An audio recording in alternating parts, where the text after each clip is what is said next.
When you start the instance, an initialization parameter file is read. There are two types of parameter files. Server parameter file, SPFILE, this is the preferred type of initialization parameter file. It is a binary file that can be written to and read by the database server and must not be edited manually. It resides on the server on which the Oracle instance is executing. It is persistent across shutdown and startup. The default name of this file, which is automatically sought at startup, is spfile SID. Text initialization parameter file. This type of initialization parameter file can be read by the database server, but it is not written to by the server. The initialization parameter settings must be set and changed manually by using a text editor so that they are persistent across shutdown and startup. The default name of this file, which is automatically sought at startup if an SPFILE is not found, is init SID. Initialization parameters are of two types, basic and advanced. In the majority of cases, it is necessary to set and tune only the 30 or so basic parameters to get reasonable performance from the database. In rare situations, modification of the advanced parameters may be needed to achieve optimal performance. There are more than 300 advanced parameters. A basic parameter is defined as one that you are likely to set to keep your database running with good performance. All other parameters are considered to be advanced. Parameter CONTROLFILES specifies one or more control file names. DBFILES specifies maximum number of database files. Processes specifies maximum number of OS user processes that can simultaneously connect. DBBLOCKSIZE specifies standard database block size used by all table spaces.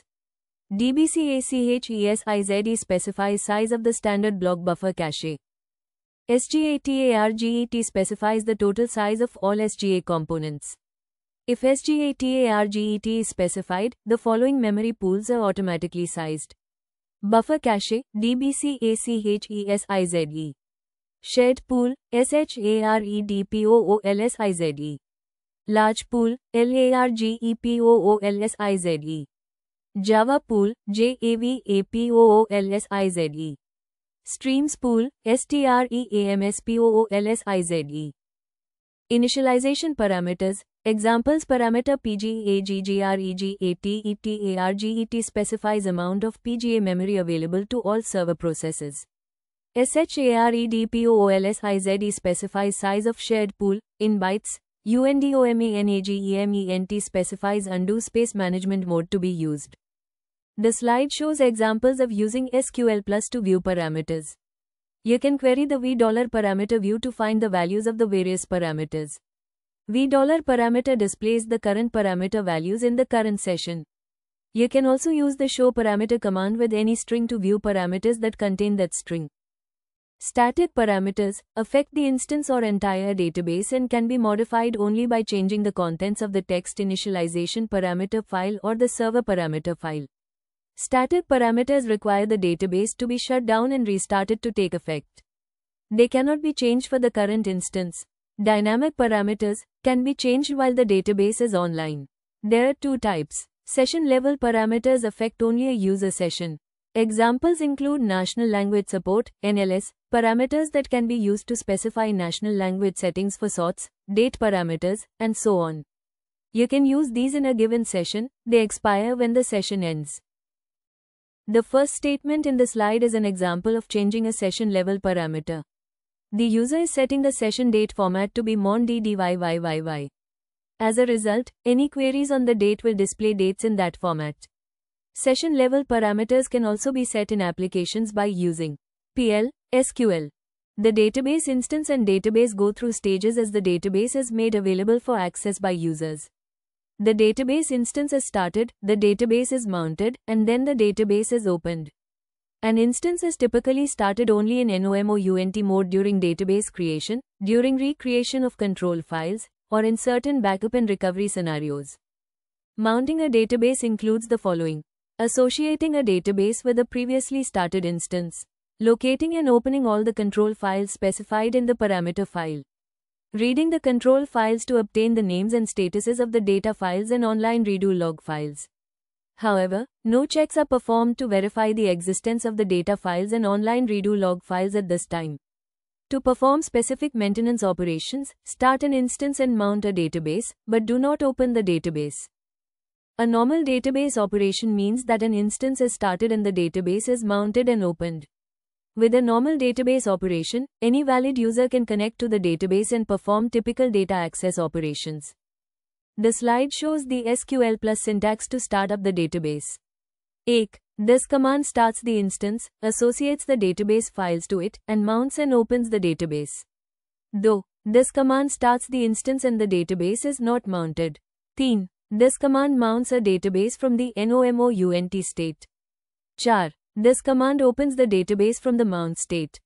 Shutdown modes are progressively more accommodating of current activity in this order. Abort performs the least amount of work before shutting down.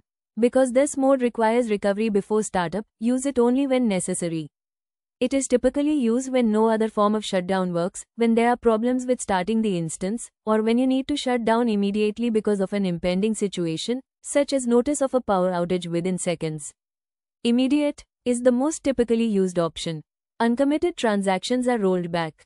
Transactional allows existing transactions to finish, but does not allow new transactions to start. Normal waits for sessions to disconnect. Shutdown normal is the default shutdown mode if no mode is specified. A normal database shutdown proceeds with the following conditions. No new connections can be made. The Oracle server waits for all users to disconnect before completing the shutdown.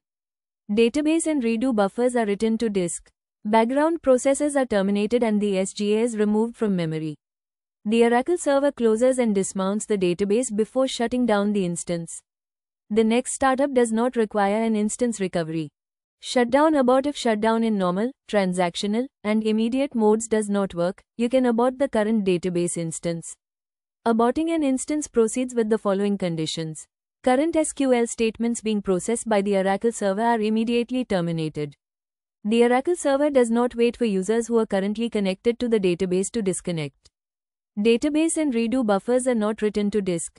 Uncommitted transactions are not rolled back. The instance is terminated without closing the files. The database is not closed or dismounted. The next startup requires instance recovery, which occurs automatically. The slide shows examples using both SQL Plus and the SRVCTL utility to shut down the database. 1. This command initiates a normal shutdown. The database will not shut down until all users have logged out. Though, this command initiates a transactional shutdown. The database will not shut down until all existing transactions are completed. 3. This command initiates an immediate shutdown. Uncommitted transactions will be rolled back. 4. This command initiates a shutdown abort. Oracle database uses the alert log to keep a record of these events as an alternative to displaying the information on an operator's console. Many systems also display this information on the console. If an administrative operation is successful, a message is written in the alert log as completed, along with a timestamp. Enterprise Manager Cloud Control monitors the alert log file and notifies you of critical errors. You can also view the log to see non-critical error and information messages. Because the file can grow to an unmanageable size, you can periodically back up the alert file and delete the current alert file. When the database attempts to write to the alert file again, it creates a new one. Each server and background process can write to an associated trace file. When a process detects an internal error, it dumps information about the error to its trace file. If an internal error occurs and information is written to a trace file, the administrator should contact Oracle Support Services. The DDL log is created only if the ENABLEDDLLOGGING initialization parameter is set to true. When this parameter is set to false, DDL statements are not included in any log.